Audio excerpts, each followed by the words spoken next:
I have to say that it feels audacious to try to bring a message of hope given the circumstances we find ourselves in.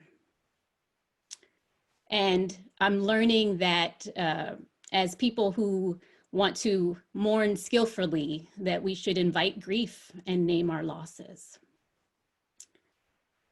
Many of us were facing challenges before the pandemic, health challenges and financial insecurity.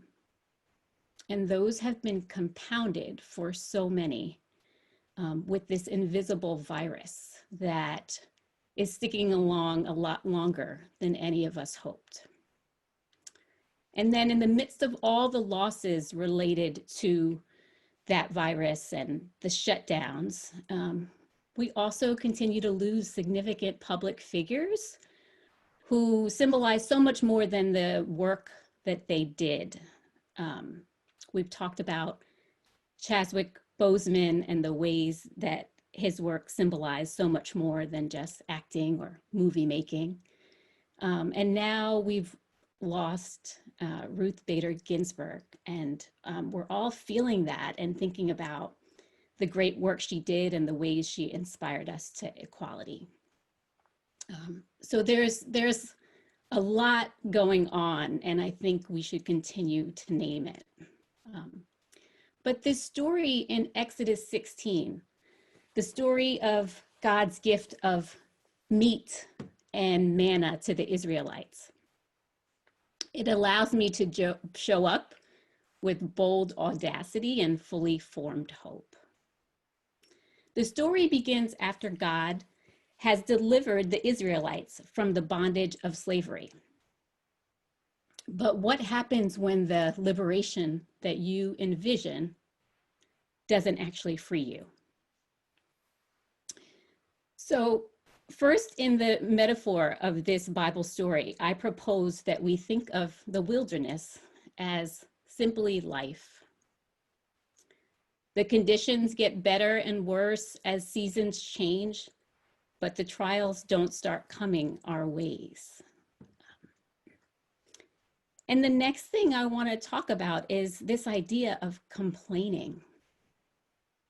You know, when I ask someone how they're doing and they say, "Oh, I can't complain," I get pretty suspicious because I think that it means one of two things. It means either that person might be in denial about all that they are dealing with, or it might be that they're thinking that complaining and gratitude are mutually exclusive, and that when they think about this false hierarchy of suffering, that they think they might be on a higher rung than some people, and they're trying to acknowledge that. But if we look at the actual complaint that is in this Bible story, in verse 2, it says, "They began to complain against Moses and Aaron there in the wilderness. The people of Israel said to them, 'If only we had died by Yahweh's hand in the land of Egypt, where we sat next to pots of meat and ate bread till we were filled.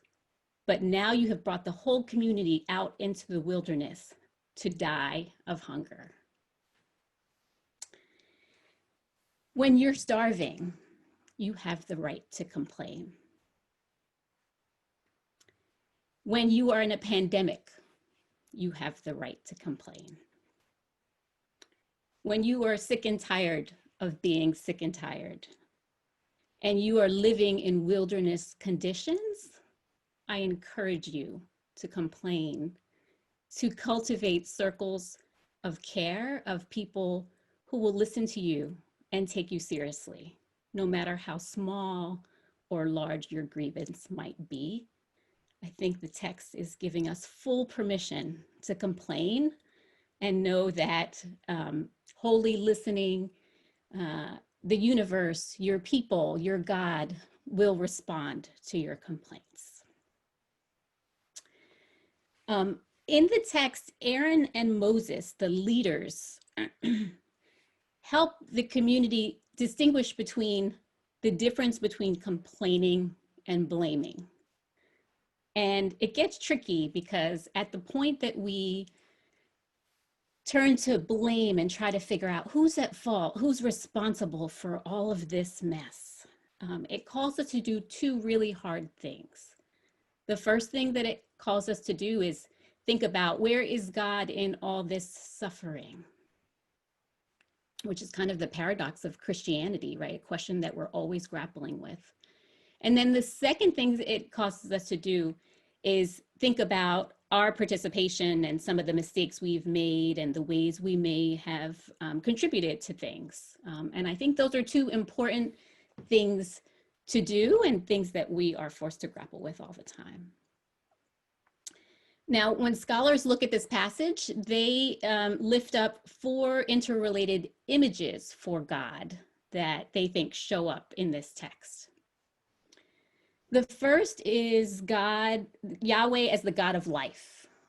So both the creator of life and the sustainer of life is one of the ways that we can think of God showing up in the passage. The next is a God who takes initiative with us because we belong to them. The third way is Yahweh as the mighty God, the all-powerful God that can meet us in our place of need and provide what we need. And then the final one that they lift up is a God who seeks an intimate relationship with us. And I think these images of God are helpful for us to remind ourselves as we face our own wilderness conditions. So the real question for us then is, what does liberation look like and feel like? Nina Simone said it best: I wish I knew how it would feel to be free. Initially, the liberation of the Israelites was about breaking free from Egyptian bondage. But what happens when the liberation that we envision doesn't actually free us? In Exodus, what do the Israelites get for all their trouble? Eventually, Yahweh endows them with an all-encompassing law with a capital L. And how does that equate to liberation? The purpose of the law was to lead them to fullness of life with God. And it might be also a beautiful way for us to think about our own liberation.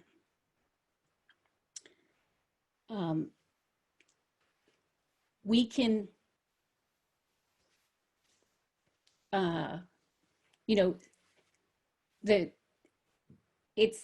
that's what we're working towards. How do we stop right where we are with all these harsh wilderness conditions? Stop pursuing some future state or destination and try to liberate in place, which involves re-envisioning it, defining it for ourselves, and co-creating it with each other as we look to our mighty God to guide us and to have a fuller life with God. Sonia Renee Taylor, who is the author of The Body Is Not an Apology, says, my assignment is to survive. My assignment is to thrive in the way my ancestors were not able to do. And she goes on to say, if you are a descendant of enslavers, if you are the descendant of colonizers, if you are the descendant of those who have caused massive harm, your assignment, your ancestral task, is to heal your ancestral line. Finally, we know that in the end, when God provided what the Israelites needed, the Israelites couldn't quite recognize the blessing for what it was. They still couldn't see that they had what they needed. Has this ever happened to you? Somebody's asking you to get something, maybe the salt in the pantry, and you go and you look for it and you say, it's not here. And they say, it's on the third shelf on the right side. I'm sure it's there. And you say, it is not here. And then they come over and they immediately find it. Well, I found out that there's actually a term for that. It's a real thing. I thought it was just me and the dynamic between me and my mother. But the actual term for it is skomata, and it is considered like a mental block. And the reason why they can find it is because they believe that it's there. And the reason why we can't find it is because we doubt that it's there. And when our faith falters, if we can remember what God says in verse 12, in the evening you will eat meat, and in the morning you will have your fill of bread. Then you will know I am your God. May this reassurance help you liberate in place, leading as God as you free yourself and others. This is the good news of God. Amen.